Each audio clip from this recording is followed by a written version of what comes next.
I hope everyone had a great lunch, met some really good people. I think that the door is just gonna keep on opening, which is a good thing. We had to block a few people in the previous session. Now we keep it open because everyone wants to hear about AI, future, and how we adapt. So luckily, I have Jenny, who I most recently recruited in as an HR Connect member. Fantastic. I've been chasing her for a while, so finally she's in, because I know that she's got something that she can contribute with, which is her very much enthusiasm for the technology, for AI. Yes, indeed. Do you want to take it from here? Yeah, sure, I can. So many humans in this room. That's fantastic. So I have to just ask quickly, since we're so many here, how many of you are actually using ChatGPT at the moment? Wow. So that is probably part of the explanation why there are so many in here today. Yes, so I work for Fast Track. You might have been listening to Simon just before on the main stage. That means that I make part of the world of software solutions and tech. And I just want to clarify something before I move on, which is to talk a bit about what I'm not. So I'm not a technologist, and I'm by no means a subject expert when it comes to the key topic of today, so AI and generative AI. But what I am, the human you have in front of you, is someone who is extremely curious, and I love to learn. And I've had the pleasure in the past couple of months to, together with my team, they're here at the front row, thank you, we've been exploring how we can make use of generative AI and ChatGPT in particular at work. So my plan for the next 20 minutes or so is to share some of the insights, some of the learnings, some of the reflections and new questions that we have extracted from making use of generative AI. Right. But before we get there, again, as mentioned, I operate in the world of tech and software. And similar to the iGaming industry, this world loves its acronyms and abbreviations. There's so much tech terminology, and it can be a bit challenging to get your head around it. So I want to do some housekeeping before we move on, just to make sure that all of us in this room are at the same level of understanding of what some of these terms actually means. You ready? All right, let's start with the obvious one. So AI, that stands for artificial intelligence. And that is an umbrella term. And beneath it, you have this expanding universe of all things AI. So models, tools, solutions, all things. And what's common between them is that they can perform and outperform tasks that normally requires human intelligence. So that's pretty cool. Then we can go on to ML, and that's short for machine learning. And the way I think of machine learning is like the smart one out of all of these black boxes. So if we unpack that quickly, it's smart because it learns from data, and it has the ability to make predictions and decisions on its own. So without being explicitly told what to do, without being programmed, it learns by itself. Then we have deep learning. Deep learning is a subset of machine learning. So if machine learning was a smart one, then deep learning, I would refer to that one as the wiser one. And wiser because it learns in similar ways to how our brain learns. So not only can it learn from new data input, but it can also learn from previous decisions and choices. A bit like we are supposed to learn from our old mistakes, so from memory. And now we get to my favorite one, which is Gen AI. Not because it's short of my name, but because it stands for generative AI. So this one is the creative one. It can create new stuff. So all sorts of content, video, audio, text. I think if you wanted to, we can generate whole virtual worlds. we're getting to our final few now. So LLM, that's short for large language model. It's more often referred to large language models, actually. And this is a type of an AI, a generative AI, which has the capability of understanding, making sense of, and generating human-like language. GPT, ChatGPT, closely related. They make part of a family. They are a result of development from OpenAI, which is a company that we will talk more about a bit later on. GPT, okay, let me see if I remember this one. It's short for Generative Pre-trained Transformer. So we talked about generative AI already, so you understand that it can generate content. It's pre-trained on large data sets, so it has a lot of knowledge.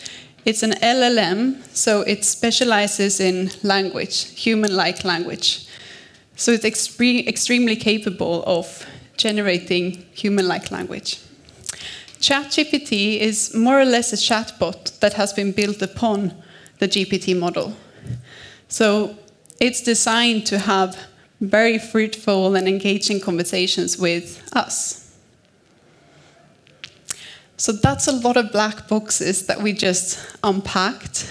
And you can stay calm. I'm not going to pull any kind of quiz on you later on. You don't need to remember it all. But what I do think is helpful for you to remember for the rest of the session is the following. So AI, that's an expanding universe on its own, full of stuff, full of models, full of solutions that can simply perform and outperform tasks that normally requires you and me, so us, humans. And what's so extraordinary about this? I would say a lot. Because right now, the advancement of AI technologies is driving change across all systems of our societies. And there's no doubt, guys, that this is going to change things within our world as well. So within the iGaming industry, within our organizations, within our teams, and for us, within our professions. And of course, if there's something we can expect from this, is disruption. Now, we've been through that before, haven't we? Disruption as a response to technological advancements. And we refer to these timeframes as industrial revolutions. And right now, we are in the transition between the third industrial revolution and the fourth industrial revolution. To keep it very high level here, it means that we are moving from digitalization to the automation of what's digital. A lot of other things goes into it, but that's how I would summarize it. If we zoom in on AI, we're currently also experiencing that third wave of the AI revolution, which is about how AI is becoming more integrated into our daily lives. The way I think of these industrial revolutions, it's a bit like societies having a bit of an identity crisis. If you're anything like me, you would have had a few by now. And you know that it's a time when we question more or less everything. It's times of high uncertainty, it's intense, you look yourself in the mirror and you ask yourself, who are you? And who do you want to be? You question your values, you question your beliefs, you question your life commitments. But if you're willing to do the work, if you're willing to do that self-reflection and answer those questions, you normally end up with some positive changes for yourself in the future. And it is with these eyes that I look at the fourth industrial revolution and this third wave of the AI revolution as well. I think that it is necessary. I think it's inevitable. I think that it will definitely be painful at times. It's not going to be frictionless.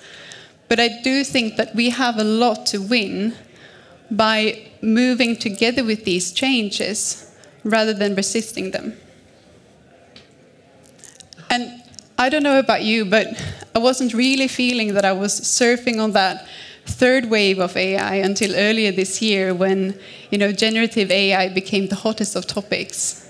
And I think we all know what kicked it off.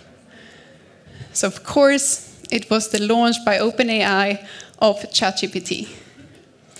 And here you can see me as the user of ChatGPT. I am doing what users do. They ask questions, they submit prompts, and ChatGPT is doing what it does best, generating answers like there's no tomorrow. It's quite remarkable to think back on the launch of ChatGPT and how it became viral. It happened, like I said before, in November 2022, and it took OpenAI 2 months, 2 tiny months, to reach 100 million users. To put that into perspective, it took Google a good 1 year. It took Facebook, I think, 4 years. And if we want to travel back in time a bit, it took the mobile phone 16 years.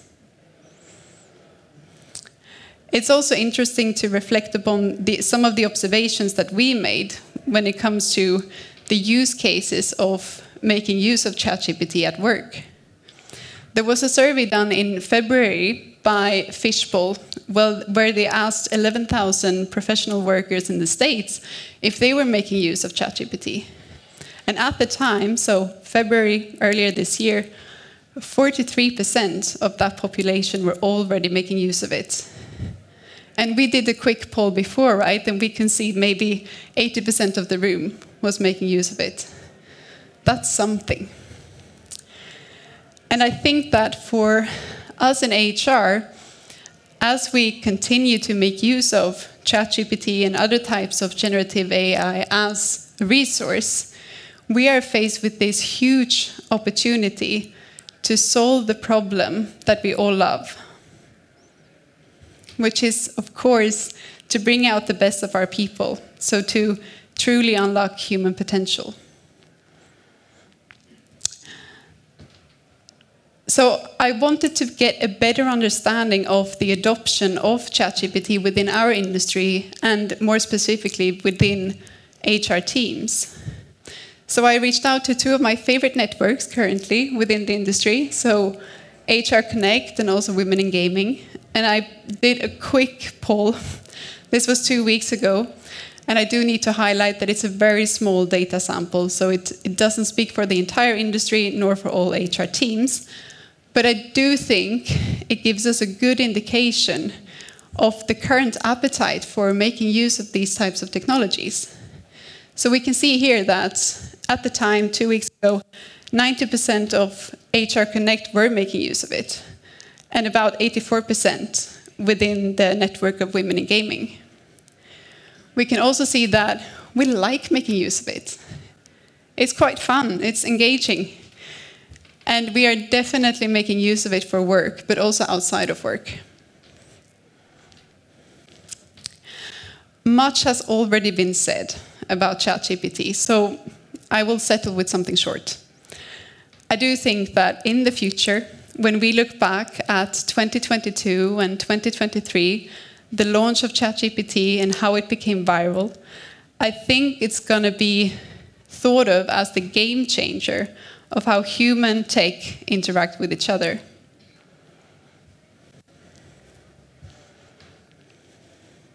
Right, so my team and I, so the HR team at Fast Track, we've just started this journey of identifying how we can make use of generative AI, how we can use it to support us in our day-to-day work. And we are more or less following this 10-step approach. No need to memorize it. You can chat to me afterwards and I'll talk more about it. The key thing I want for you to remember here is that first important step, which is to start small. And that's exactly what we have done. So for the past couple of months, we've made use of ChatGPT to generate job descriptions, to create material for our employee handbook. We've made use of it to extract insights from larger data sets.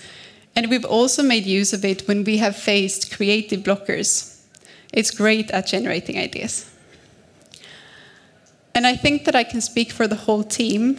unless you guys disagree, then tell me, when I say that we've learned a lot. And I'd like to share some of those learnings with you now. The first one, when it comes to ChatGPT, is that it's great at generating answers.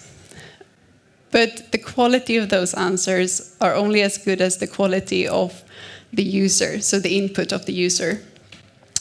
The idea of rubbish in, rubbish out definitely applies here. Unfortunately, we also learned that ChatGPT is not the solution to all of our problems, but it's really good at supporting us with more basic and transactional tasks. The third learning is that it's not perfect. It has its limitations. And as a user, you have a responsibility to understand those limitations so that you can better make use of the tool.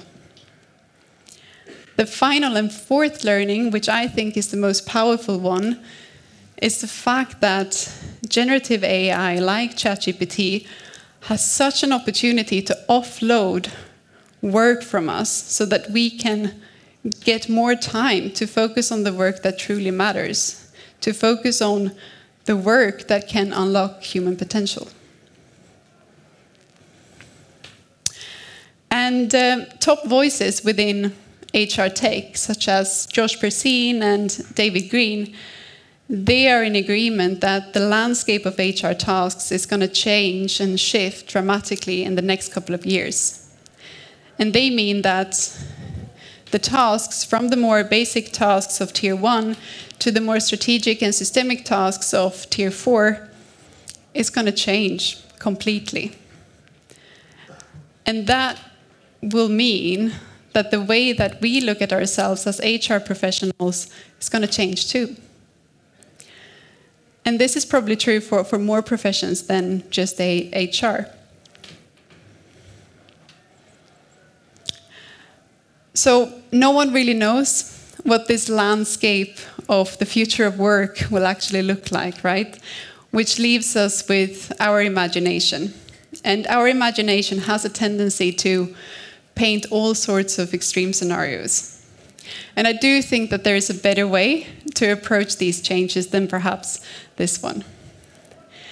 How about us becoming inspired by HR? And HR's ability to stay calm in situations when other people are not. Because when we are calm, we are in a much better position to maintain an open and flexible mind and to consider both risks and opportunities.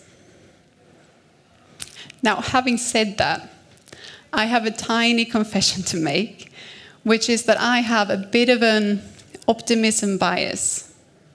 So I do see more opportunities than I do see risks when it comes to the forthcoming changes. Being aware of that, I did reach out to someone with a slight different type of view. So I reached out to Dr. Anastasia Dejukina.